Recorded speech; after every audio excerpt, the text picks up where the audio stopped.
Hey everybody, this is Anthony Hannigan. We are doing Mandolin Anatomy 101 today. The last but not least is string changing. We all fear it, we cannot stand it, it's time consuming, but the reward is so great after it is done. Simple procedures to remove the strings. Some people like taking them all off, remeasuring from the nut to the 12th fret and the 12th fret back on. It's like a whole new makeover for the mandolin. They'll change the bridge out and whatnots.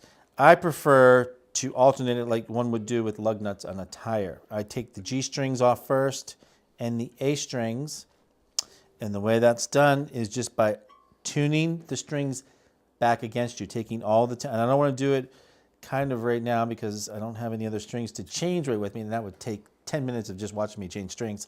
But basically, rolling them all the way back off, pulling them out of here, taking them off the end down here on these little hooks, and taking off the second one the same exact way, and then doing the same with the A strings. Alternate them. So there's still pressure on the bridge so the bridge doesn't slip. I'm very fond of this setup that I have right now, and I do not want it to slip. Otherwise, I'll be kind of just crazy thinking that it's out of tune all the time. That's happened before. So once the G string and the A string is taken off and the pressure, some gears on the mandolin are reversed. The Gilchrist that I have goes completely the opposite way. So this one is different. If I tune it back towards me, the strings go loose. I unwind them, take them off, throw them away. Sometimes I'll keep one of each just to have as a spare if it's at a festival and I'm out of strings. These are Tomastic strings. They're made in Austria. They're chromium wound. They're a heavy gauge, but they feel like a light gauge. There's very little pressure and they're very easy on the hands. At that time, when you do take them off, this is the time to take the cleaning rag, get down in these nooks and crannies right here on the frets where the buildup and debris will build up. A lot of deposits from your hands are going to fill in those spots right there.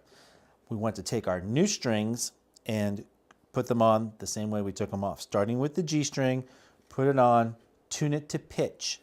Okay, it's not going to stay in tune because the new strings will slip and they will stretch. Same with the A. Now they go two different ways. These ones come back at you. It depends on which way you're comfortable.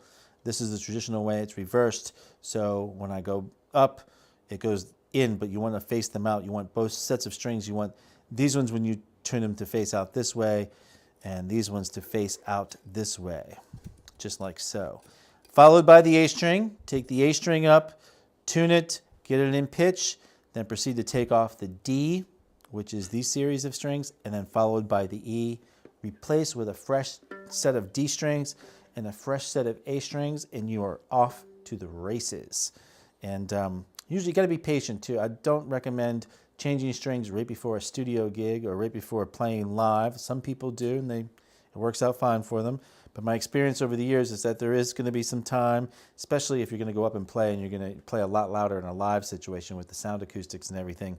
They are going to stretch, you're going to strum it real hard, and they are going to go out of tune.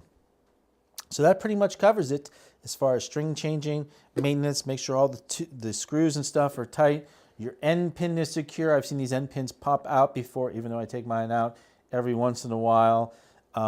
Just don't be afraid of it. It's right there. It's a very small instrument, easy to work on. Keep an eye on the frets. Make sure there's no excessive wear.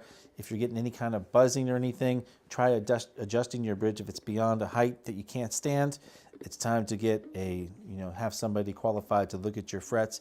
Usually most guitar workshops, if they work on guitars, are able to handle frets. I have been using the same luthier or luthiers for years, and I can recommend any of those to you as well. Just contact me in the forum or email me at anthony@musicmoose.org and we'll take care of it. But that pretty much takes care of happy mandolin as a happy mandolin player. That's what I say. Well, actually, I've never said it before, but I've just said it now. So I hope this helps you out there. Take care, everyone.